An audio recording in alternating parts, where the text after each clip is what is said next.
42 ka magtiayon ang opisyal nang naghiusa sa kasalan ng barangay nga gipahigayon sa Barangay Lizada, Tudil ning Dakbayan. Mas nahimong espesyal ang maong okasyon kay si Davao City Mayor Sebastian Basta Duterte mismo ang nangulo sa seremonya sa kasal.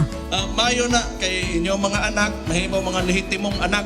No, muna nindot ani gayo nga niabot mo sa punto nga naka-decide mo, ka-desisyon mo nga magpakasal mo.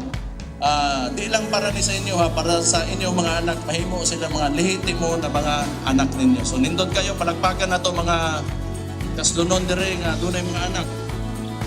Gawas sa kasalan, nagatudusab og nagkaday ang serbisyo ang lokal nga panggamhanan pinaagi sa barangay Caravan, diin daghang residente sa barangay ang nakabenepisyo sa mga programa ug pahalipay nga gidala sa syudad. Dako usab ang pasalamat sa mga magtiayon sa Manila Jehan ug Jessery ngadto sa lokal nga panggamhanan alang sa oportunidad nga mahimong legal ug opisyal ang ilang panaghiusa. 3 years jud may nag-ipon sa ko ang partner.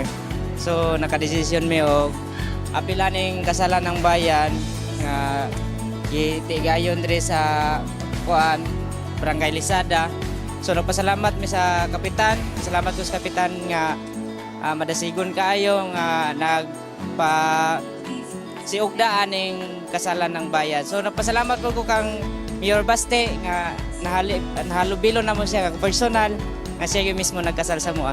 Mayor Baste, magpanman nimo karon. Salamat kayo.